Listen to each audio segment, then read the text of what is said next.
Hi friends, welcome to DS teacher academy. Friends, अब हम बात करेंगे असिस्टेंट प्रोफेसर वैकेंसी के बारे में लेकर। और कमेंट सेक्शन में सबसे ज़्यादा पूछे जाने वाला क्वेश्चन ये है कि सर उत्तर प्रदेश और बिहार में असिस्टेंट प्रोफेसर की वैकेंसी कब आएगी। तो फ्रेंड्स, मैं आपको बता दूं कि उत्तर प्रदेश में विज्ञापन संख्या 51 के तहत असिस्टेंट प्रोफेसर की वैकेंसी आई हुई थी, जिसमें 1017 पोस्ट पर वैकेंसी निकाली गई थी यूपीएससी के द्वारा। तो अभी तक लिए इसका एग्ज़ाम नहीं करवाया गया है और न ही एग्ज़ाम डेट जारी किया गया है। अभी 2024 में जो है चुनाव होने वाले हैं, चुनाव के बाद आपको एग्ज़ाम डेट देखने को मिलेगा।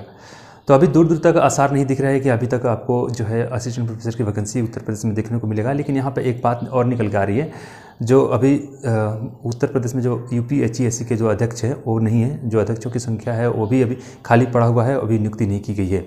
तो अभी एग्ज़ाम डेट आने का कोई संभावना नहीं है, क्योंकि इलेक्शन बाद हो सके तो नियुक्ति जो की चाहिए अध्यक्षों की, उसके बाद आपको यहाँ पे जो है नेक्स्ट टाइम वैकेंसी देखने को मिलेगा। लेकिन पदों की संख्या अभी खाली है। तो यहाँ पे बात निकल के आ रही है कि जो यूपीएससी के द्वारा विज्ञापन संख्या 51 के तहत जो वैकेंसी निकाली गई थी 1017 पदों पे, उसका जो फॉर्म है ना वो फिर रीओपन होने वाला है। जो लोग दिसंबर 2023 में नेट क्वालिफाई किए होंगे या नियमित रूप से पीएचडी कर लिए होंगे, वो लोग फिर से उन लोगों को मौका दिया जाएगा इसमें, और उसके बाद से आपको एग्जाम डेट देखने को मिलेगा। तो यहाँ पे जो 2022 में वैकेंसी आई हुई थी यूपीएससी के द्वारा 1017 पदों पे असिस्टेंट प्रोफेसर की, उसमें जो है और पदों को बढ़ाया जाएगा। जो पद और अभी तक रिक्त हुए हैं उन पदों को इसमें जोड़ा जाएगा और रीओपन जो है फिर से फॉर्म किए जाएंगे। जो बच्चे अभी नेट क्वालिफाई किए होंगे या जो पीएचडी कर लिए हैं नियमित रूप से, वो लोग इसमें पार्टिसिपेट हो पाएंगे और अपना जो है परीक्षा में पार्टिसिपेट हो जाएंगे और कैरियर बना सकेंगे असिस्टेंट प्रोफेसर में। अब बात रही है कि सर बिहार में असिस्टेंट प्रोफेसर की वैकेंसी कब आएगी। तो बिहार में जो है असिस्टेंट प्रोफेसर भर्ती को लेकर बहुत सारे विवाद हुए हैं, क्योंकि यहाँ पे कुछ ऐसे सब्जेक्ट हैं जिनको यूजीसी के द्वारा मान्यता नहीं मिला हुआ है। लेकिन अब यहाँ पे बिहार में बीईटी का एक पेपर करवाया जाएगा जो यूजीसी नेट के जो है पैटर्न पे होगा, और ये मान्यता जो है यूनिवर्सिटी ग्रांट कमीशन के द्वारा मिल गया है।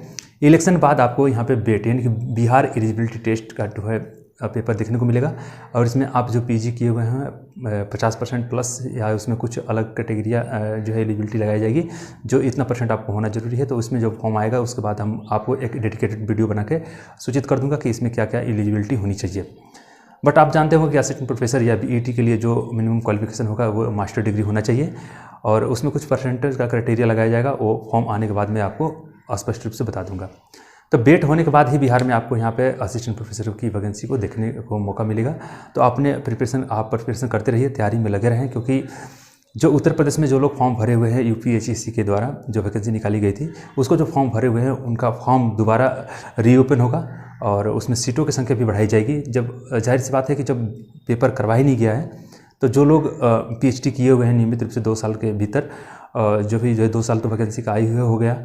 लेकिन जो लोग नेट क्वालिफाई कर लिए हैं, चाहे दिसंबर में या 2023 का जून में भी जो क्वालिफाई किए होंगे, चाहे वो 20 में भी 22 में भी जो दिसंबर में जो नेट का पेपर क्वालिफाई किए होंगे, वो लोग भी वंचित रह गए, क्योंकि ये फॉर्म का डेट निकल चुका था 22 में। तो ये जो 22 और 23 में जो लोग नेट क्वालिफाई किए होंगे या जो लोग पीएचडी का सर्टिफिकेट उन लोग के पास आ गया होगा, वो लोग भी इसमें पार्टिसिपेट जो है हो जाएंगे अच्छी तरह से। ये जो है फॉर्म रीओपन होगा और आप लोगों के लिए एक सुनहरा मौका भी है। तो आपको अब बात आ रही है कि सर यहाँ क्वेश्चन कैसे पूछे जाएंगे। जो एक होता है जीके जीएस जनरल के जो जनरल पेपर होते हैं सभी के लिए कॉमन होता है, बाकी सब्जेक्ट से क्वेश्चन आपको यहाँ पे पूछे जाते हैं। तो देखिए यहाँ पे 100 क्वेश्चन पूछे जाते हैं। यूपीएससी उत्तर प्रदेश में असिस्टेंट प्रोफेसर की वैकेंसी होती है, तो उसमें 100 क्वेश्चन पूछे जाते हैं।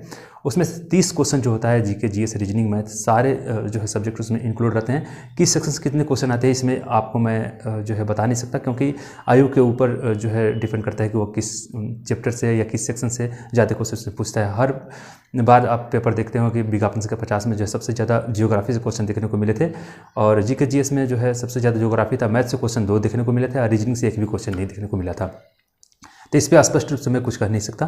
हाँ, लेकिन सब्जेक्ट अपना पकड़ बना कर रखिए, क्योंकि सब्जेक्ट से 70 क्वेश्चन आते हैं। तो सब्जेक्ट में जो है अपना हम रोल आपको निभाना है, तभी आप एग्ज़ाम करेक्ट कर पाएंगे। सब्जेक्ट के साथ साथ आपको जीके जीएस में भी फोकस करना है, ताकि आप 30 में 20 प्लस रहेंगे, तभी आप मेरिट लिस्ट में आने की चांस हो सकता है और अपना असिस्टेंट प्रोफेसर लाइन में करियर बनाने का जो है मौका मिलेगा। अब जो लोग ये सोच रहे हैं कि सर सब्जेक्ट में हमारा पकड़ है और जीके जीएस में थोड़ा जो है 15-20 कर लेंगे, तो इससे कुछ होने वाला नहीं है, क्योंकि सभी लोग जो नेट क्वालिफाई है या पीएचडी किए हुए हैं वो अपने सब्जेक्ट में महारथी हैं। तो यहाँ पे आपको एक प्लस पॉइंट ये मिल रहा है कि जो हर कोई अपना सब्जेक्ट तो अच्छा से गेस करता है, लेकिन जो जीके जीएस का पोर्शन होता है वो आपको कवर करना पड़ेगा।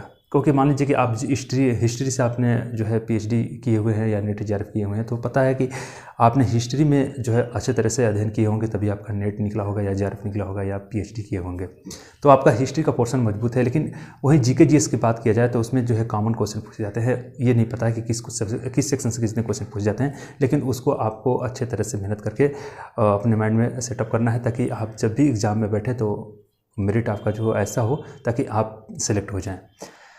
तो जो पोर्शन आ रहा है यहाँ पे देखने को मिलेगा आपको असिस्टेंट प्रोफेसर का पेपर में। तो जीके जीएस में मैं कोई बात नहीं करूँगा, हो सके कि आगे चल के मैं एक अनुमानता जो है डेडिकेटेड वीडियो बना सकूँ कि इस क्वेश्चन जो विज्ञापन से 50 में जो क्वेश्चन पूछा गया था उस पेपर को मैं यहाँ पे सेटअप करके आपको बता सकूँ कि ज्योग्राफी से कितने क्वेश्चन पूछे गए थे, इकोनॉमी से कितने क्वेश्चन, हिस्ट्री से कितने क्वेश्चन, रीजनिंग और जीके और मैथ से कितने क्वेश्चन पूछे गए थे, उसके हिसाब से मैं बता सकूँगा। लेकिन वो कंफर्म नहीं होगा, मैं आपसे बता रहा हूँ बार बार, वो एक अनुमानित वीडियो होगा। ये नहीं कि मैं जो बता दिया वही पेपर में आएगा, ऐसा नहीं। क्योंकि आयोग के द्वारा जो पेपर बनाने का जो प्रक्रिया होती है वो कैसे क्वेश्चन सेलेक्ट करते हैं जीके जीएस में, वो उनके ऊपर डिपेंड करता है। लेकिन सब्जेक्ट आपका जो है बेहतरीन रहेगा, आप सब्जेक्ट में परिपूर्ण रहेंगे तो कहीं ना कहीं आप एग्ज़ाम क्रैक कर पाएंगे। लेकिन सब्जेक्ट के साथ साथ जीके जीएस जो सामान्य अध्ययन का जो पेपर है वो अहम रोल निभाता है।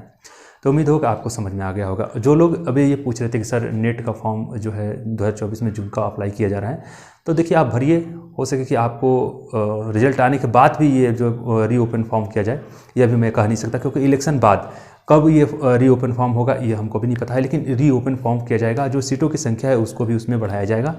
और या ये जो एप्लीकेशन फॉर्म भरा गया है इसका एग्जाम कराने के बाद नेक्स्ट टाइम आपको जो विज्ञापन आएगा उसमें आपको देखने को मिलेगा। तो दो कंडीशन हो सकते हैं यहाँ पे, या तो फॉर्म को रीओपन किया जाए तो सीटों की संख्या बढ़ेगी, या तो जितने फॉर्म भरे गए हैं उनका पेपर करा लिया जाए, और जो सीट बाकी जो रिक्त पड़े हुए पोस्ट हैं जो 2 साल हो गए तो उनका एक अलग से विज्ञापन देखने को मिल सकता है। तो ये 2 कंडीशन है। दोनों कंडीशन में सरकार जैसे भी नियमावली के तहत या तो नया विज्ञापन जारी कर रहा है, या तो जो वही विज्ञापन संख्या 51 है उसको रीओपन करेगा, तो आपको वहाँ पर मौका मिलेगा और सीटों की संख्या बढ़ेगी। तो ये अब मैं कंफर्म नहीं कर सकता कि जून में आपका रीओपन हो जाएगा, क्योंकि इलेक्शन बाद ही आपको यहाँ पर जो है सारा काम देखने को मिलेगा। क्योंकि जो अध्यक्ष है यूपीएचईसी का वो अभी नियुक्त नहीं किए गए हैं, और उसमें जो सदस्यों की संख्या है वो भी नियुक्त नहीं किए गए हैं।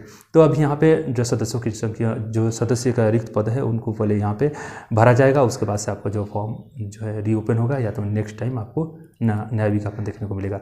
तो आप तैयारी करते रहिए, और 2024 जून में जो लोग नेट का फॉर्म भर रहे हैं उन लोगों के लिए 50-50 का चांस है कि आप लोगों को भी इसमें मौका मिल सकता है विज्ञापन के अकाउंट में, और ना मिले तो नेक्स्ट टाइम आपको वैकेंसी देखने को मिलेगा। बट आप नेट क्वालिफाई रहेंगे तभी आपको जो है 1000 रास्ते देखने को यहाँ पे मिलते हैं। तो घबराने की जरूरत नहीं है। उम्मीद है कि सारी बातें आपको समझ में आ गए होंगे। कुछ बातें समझ में नहीं आ रहे थे, आप बिल्कुल कमेंट सेक्शन खुला हुआ है, आप जाकर वहाँ पर अपनी राय जरूर साझा कीजिए।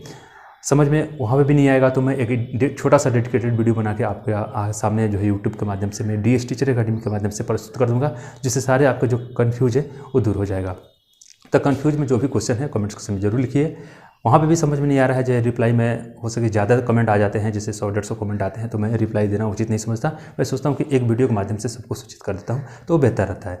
2-4 कमेंट आते हैं तो मैं रिप्लाई वहाँ पे दे देता हूँ। वहाँ पे भी आप सर्टिफाई नहीं हो रहे हैं तो बिल्कुल कमेंट में बोलिए कि सर वीडियो के माध्यम से इस चीज़ को और इस टॉपिक पर आप बनाइए, तो उस पर मैं आपको एक डेडिकेटेड वीडियो बना के सूचित कर दूँगा। ऑलरेडी जो नेट के सिलेबस हैं, जिस भी सब्जेक्ट से आप हैं, आप उस सब्जेक्ट का आप कमेंट सेक्शन में लिख कर भेजिए, उसका मैं सिलेबस पे चर्चा कर दूंगा। और आपको पता हो कि मैं संस्कृत से नेट जेआरएफ और हिंदी से भी नेट जेआरएफ हूँ, घबराने की जरूरत नहीं है। मैं 90 दिन में मैंने नेट जेआरएफ क्वालिफाई किया था, हिंदी से और संस्कृत से भी। तो दोनों से मैंने जो लैंग्वेज है, जो सब्जेक्ट है संस्कृत और हिंदी, मैं नेट जेआरएफ हूँ। और मेरा पढ़ने का जो स्ट्रेटजी है मैं एक अलग से वीडियो बना के यूट्यूब पर अपलोड कर दिया हूँ, आप जाकर देख सकते हैं मैं कैसे तैयारी किया था कि 90 दिन के अंदर मेरा जो है नेट जेआरएफ हुआ था संस्कृत में और हिंदी में भी।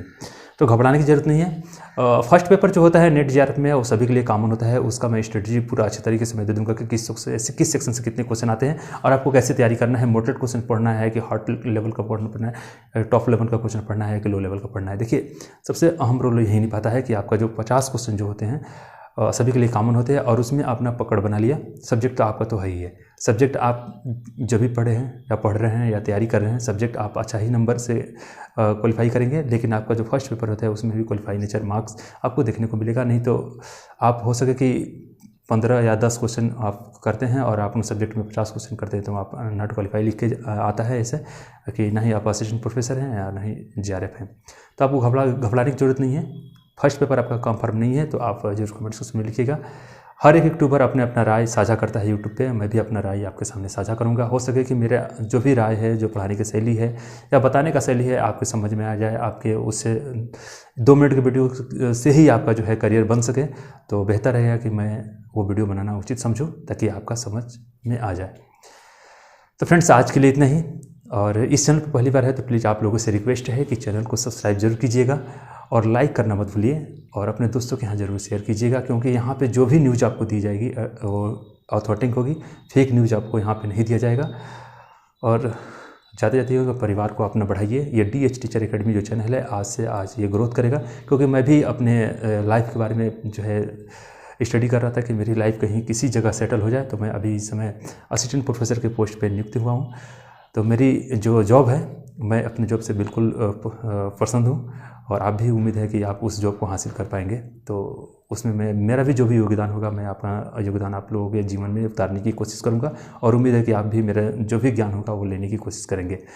तो प्लीज़ आप लोगों से रिक्वेस्ट है कि चैनल को सब्सक्राइब करना मत भूलिए। वीडियो अच्छा लगे तो लाइक और शेयर जरूर कीजिएगा। तो आज के लिए इतना ही। Happy night day, watching for video. जय हिंद।